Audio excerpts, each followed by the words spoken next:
During my third year in college, I went to the local city library and I met a really cute girl. I approached her and we chatted a little. She claimed that she was single, so we exchanged email contact. She was studying for a clerical position at a hospital and she wasn't in college. We emailed each other for a while and it was difficult to schedule a date with her since she was always working and I was going to school. Turns out that she was having a rough patch with her ex-boyfriend and wanted to break up with him, but don't want to let me go because she claimed that she liked me and that I had the bright future. Our casual dating started a few months. After that serendipitous encounter, we went on adventurous dates, explored new places, and spent hours talking about our dreams and aspirations. The more time we spent together, the more I realized how much I enjoyed her company. We laughed together, and she had this unique ability to brighten up even my darkest days. After a couple of months of casual dating, I noticed that we were spending more and more time together. It was like we were already in a monogamous relationship without officially declaring it. I was more than okay with that. I had fallen for her deeply, and I could sense she felt the same way about me. We both lived separately, but we already had plans to move in together once my current lease ended. It seemed like a natural progression for our relationship, and we were both excited about the prospect of living together. She claimed that she had kicked her ex-boyfriend out of her life after their relationship ended because he was a deadbeat, refusing to pay rent, and had multiple children from different women. Though it was concerning to hear about her past, I trusted her words and believed that she had made the right decision. However, as our relationship progressed, there were moments which I couldn't shake the feeling that she was hiding something. She would occasionally not answer her phone or take a long time to reply to my texts, which left me feeling frustrated and anxious. I tried to brush it off, thinking that maybe she was just busy or preoccupied with other things. But after days of hesitating, I finally mustered up the courage to ask her directly about what was going on. I wanted her to come clean and be honest with me. When I confronted her, she claimed that her boyfriend was stalking her. It was a shocking revelation, and I wasn't sure if I believed her story or not. My mind was filled with doubts and questions. Despite the uncertainty, I decided to take her word with a grain of salt. One day, as I was returning from my friend's house, I had a feeling that she might be home, so I decided to check in on her. It wasn't about surprising her. Back then, we didn't have cell phones like we used to today, and I had to drop by unannounced a couple of times before. When I reached the door of her apartment, to my surprise, I saw a man coming out of her place. He was carrying a large box, and we passed each other in the hallway. I couldn't help but feel taken aback by this revelation, especially considering she had previously told me that he was stalking her. It didn't make sense to me that she would allow him into her apartment if their relationship was indeed hostile. She reassured me that he had come to collect his things, and the reason for his alleged stalking was that some of his property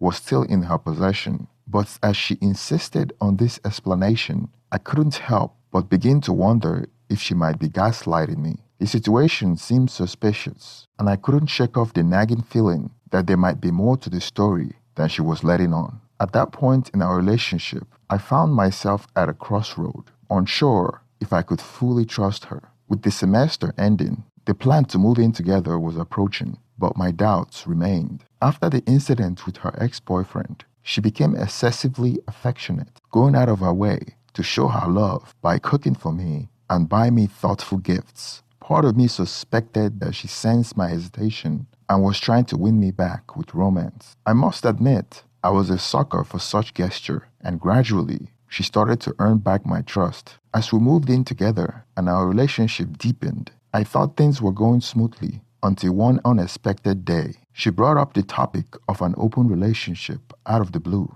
I was taken aback, having never considered such a dynamic before. She spoke about the freedom and liberation it could bring, but I wasn't sure how to respond, so I remained silent, hoping that she would drop the subject. Little did I know that this was just the beginning of a revelation that would challenge my understanding of our relationship. During an intimate moment, she began expressing her desire about engaging in sexual encounter with multiple partners. It felt like a form of foreplay at the time, and I didn't think too much about it in the moment. However, after the passion subsided, her words lingered in my mind, and I couldn't shake the feeling that she might actually want to turn this fantasy into reality. The thought consumed me, and I found myself contemplating the implication of such proposition. I questioned whether our love and commitment were enough for her, and the idea of sharing her with someone else felt unsettling. I wasn't sure if I could go along with it, and the uncertainty gnawed at my emotions. This unexpected revelation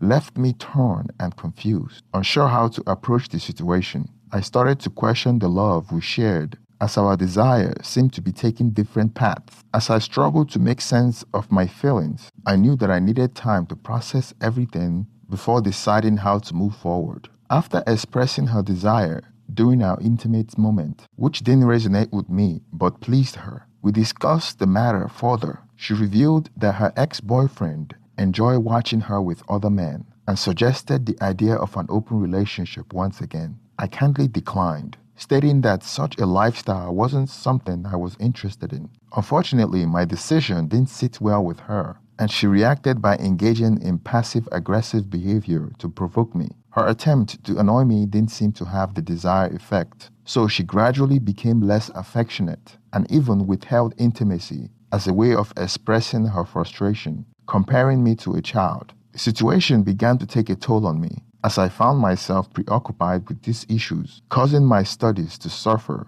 due to lack of focus in school. After careful consideration, I decided to end the relationship. When I returned home, I mustered the courage to communicate my feelings to her, expressing that I no longer wished to be together and that it was best for her to move out. Unfortunately, she reacted with anger and became physically aggressive, resulting to hurtful name-calling and desperate plea to change my mind. However, I had already made up my mind and wanted to focus on my studies and future, seeing no place for such drama in my life. The following day, she surprised me by claiming to be pregnant. I was skeptical and thought it could be a manipulation tactics to win me back. Nevertheless, she sent me pictures of pregnancy test results, attempting to prove her point. Despite this, I remained firm in my decision to end the relationship, as I couldn't shake the feeling that she might have acquired the results from anywhere to deceive me. As time passed, the situation became increasingly concerning when 2 months later, she texted me to say that she had missed her period again. 4 months later, she sent me a picture of her baby bump. During this time, mutual friends informed me that they had seen her with other men, including her ex, leading me to consider the possibility that I might not be the father. However, I recalled that we had engaged in unprotected excess at the time of her pregnancy. Although I had a habit of not finishing inside her, despite being nervous, there's a chance that something might have slipped, adding to my uncertainty. Being in my final year in college and still quite young, I felt unsure about what to do. However, I knew that if the child was indeed mine, I would take responsibility and be a responsible father. Throughout the pregnancy, she vehemently insisted that the baby could only be mine, despite my lingering suspicion that she might have been involved with other men during our relationship. Reluctantly, I went along with her claim. Coincidentally, I was out of town on the weekend when the baby was born, and she attempted to reach me. However, this was a time before cell phones, so communication was limited. I had gone to a different city with a college friends to party, partly to avoid being at home during the time, as I was reasonably convinced that the child might not be mine. After the baby was born, I visited them a few times in the following weeks. Shortly after that, my parents informed me that she had stopped by their house and introduced the baby as their grandson. They were overjoyed and excited about becoming new grandparents. However, I had to bring everything to a halt and explain to them that I was pretty certain that the child was not mine. The moment I saw the baby, I felt no connection whatsoever. Why it was a baby, I saw nothing in the baby that I recognized as my own in any way, shape, or form. Since she was already receiving government assistance, the state required a paternity test to be conducted.